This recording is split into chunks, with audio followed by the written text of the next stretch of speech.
할렐루야, 목요일입니다. 새벽에 만난 하나님 오신 여러분들을 환영하고 축복합니다. 기도하겠습니다. 하나님의 신실하심 감사합니다. 오늘 아침에도 하나님과 만나는 시간을 주시니 감사합니다.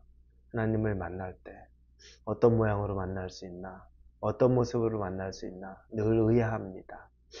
귀를 기울이고 또 하나님의 음성을 들으려고 하는데 말씀으로 우리에게 오신 하나님을 만나기 원합니다. 말씀으로 우리에게 주시는 그 말씀 하나하나가 하나님의 생명에 숨쉬는 당신의 마음이 되게 하시고 그 마음을 깨달아 분별할 수 있는 우리들의 영적인 열려있음이 있게 하여 주옵소서. 하나님을 기대합니다. 예수님의 이름으로 기도합니다. 아멘. 오늘 말씀은 예레미야 39장입니다. 39장 1절에서 10절까지의 말씀입니다. 예레미야 39장 1절에서 10절입니다.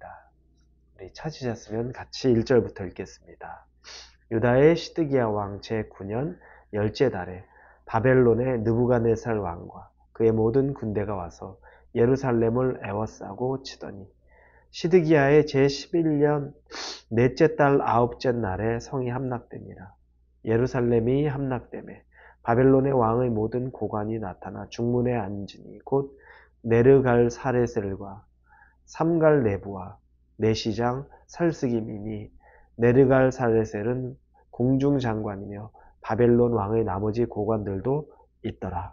유다의 시드기야 왕과 모든 군대가 그들을 보고 도망하되 밤에 왕의 동산길을 따라 두 담 셋문을 통하여 성문을 벗어나서 아라바로 갔더니 갈대아인의 군대가 그들을 따라 여리고 평원에서 시드기야에게 미쳐 그를 잡아서 데리고 하맛 땅 림나에 있는 바벨론의 느부갓네살 왕에게로 올라가매 왕이 그를 신문하였더라.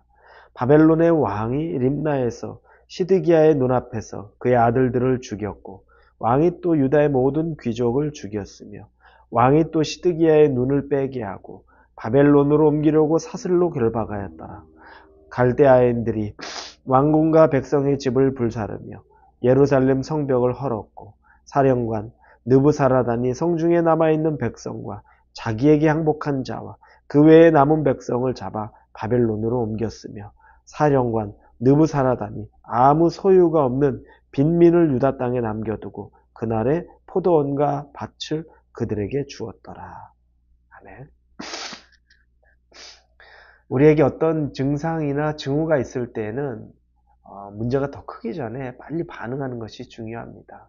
몸이 조그만 적신호가 있는 것 같고 내가 평소와 같지 않다 그러면 빨리 거기에 맞는 행동을 해야 합니다.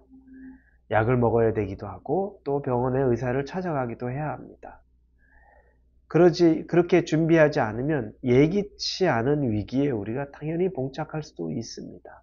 그래서 작은 사인, 작은 변화에 우리가 민감할 필요가 있습니다. 영적인 부분은 뭐 두말할 나위가 없습니다. 영적인 부분은 눈으로 보여지는 부분들을 있지만 그렇지 않은 부분도 존재합니다. 그러나 영적인 부분에 있어서 사인이 없다라고 생각할 수는 없습니다. 우리는 우리의 영혼이 하나님 앞에 서 있고 살아가는데 충분한 사인을 느끼고 삽니다. 하나님은 정말로 예고도 없이 우리가 복싱을 하는데 예고 없이 펀치를 맞으면 바로 쓰러지죠. 못 일어납니다. 그런데 하나님은 우리에게 행여라도 징계를 내리실 때 예고가 없을까? 절대 그렇지 않습니다. 하나님은 우리에게 예고를 주십니다. 그 예고는 이 시드기야 왕을 통해서도 봅니다. 오늘 시드기야 왕은 시드기야 자기 재위 11년째 되는 날에 유다가 패망합니다. 이제 유다의 마지막 왕이 되는 거죠. 그런데 오늘 본문에 보니까 그의 왕이 9년째 되는 때 바벨론, 갈대안이라고 말하는 이 바벨론이 성벽을 에워쌉니다. 그리고 나서 11년째 무너지는 거죠. 그런데 그 전에 예레미야가 계속 시드기야의 전 왕 때부터 이야기하죠. 그리고 시드기야 때에도 이야기합니다. 사람들에게 이야기하죠. 갈대아인들에게, 바벨론에게 항복해야 된다. 이 일 때문에 시드기야가 감옥에도 갇히고 구덩이에도 떨어뜨림을 당하고 죽을 고비를 계속 넘기고 있습니다. 반역자가 된 거죠. 바벨론의 포로로 잡혀가자고 하는 반역자. 이런 반역자가 되고 있는데 시드기야 왕에게도 온 백성에게 말하는 것처럼 당연히 귀에 들립니다. 시드기야는 개인적으로 예레미야를 몇 번을 부릅니다. 그리고 묻습니다. 하나님의 말을 나에게 전하라. 예레미야는 가감없이 하나님의 마음을 전하죠. 항복해야 됩니다. 그게 하나님의 뜻입니다. 포로로 잡혀가야 됩니다. 그게 뜻입니다. 그러나 포로로 잡혀가는 것이 끝이 아닙니다. 70년 후면 우리는 다시 돌아올 것입니다. 회복될 것입니다. 하나님은 그렇게 하실 겁니다. 그러니 지금은 포로로 잡혀가야 됩니다. 이게 그 핵심인 겁니다.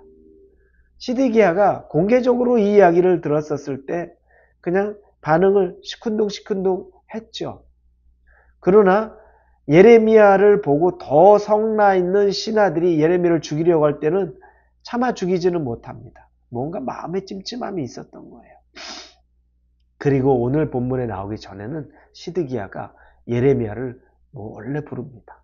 아주 개인적으로 신하들이 없는 자리에 너 하나님에게 들은 말씀 있지? 나한테 이야기하라 라고 얘기합니다. 당연히 있죠. 똑같은 내용인데요.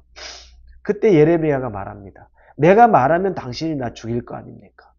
두려움을 느끼죠. 그 전에 계속 감옥에 갇혀있고 구덩이에도 자기를 죽이려고 했기 때문에 두려움 속에 있습니다. 나 죽일 거 아닙니까? 내가 고지고대로 말하면. 그때 시드기야가 말합니다. 하나님의 이름으로 맹세를 하죠.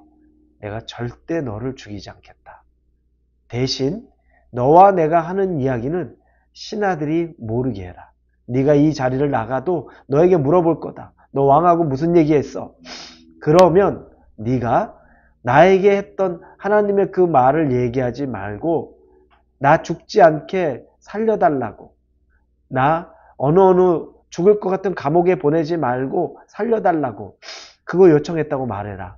이렇게 해서 약속을 맺습니다. 그리고 예레미야가 말하죠.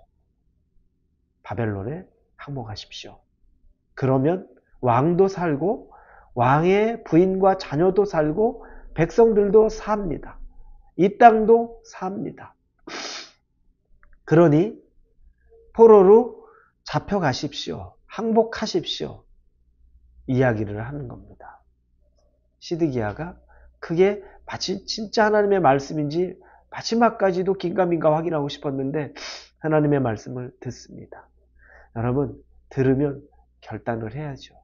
이제 바벨론이 침공해 오는데 시드기야가 자기의 군사와 신하와 가족을 데리고서 도망을 갑니다. 항복이 아닌 도망을 가죠.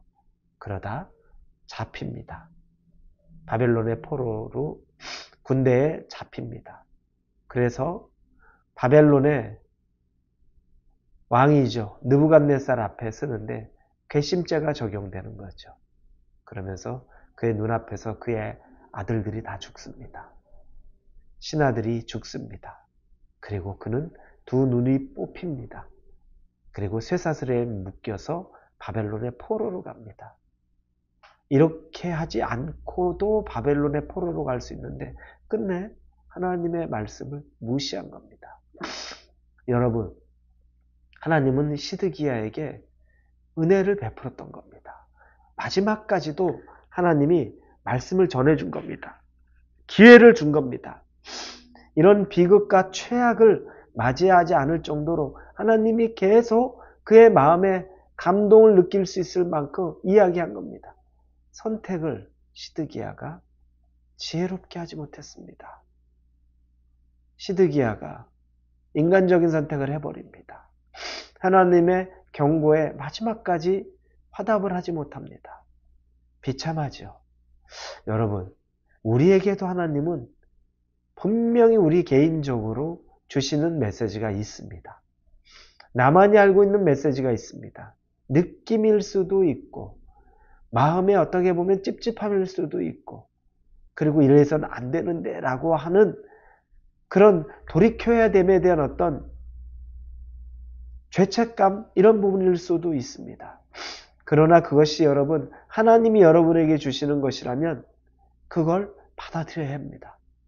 지혜로워야 합니다. 기회를 놓쳐서는 안 됩니다.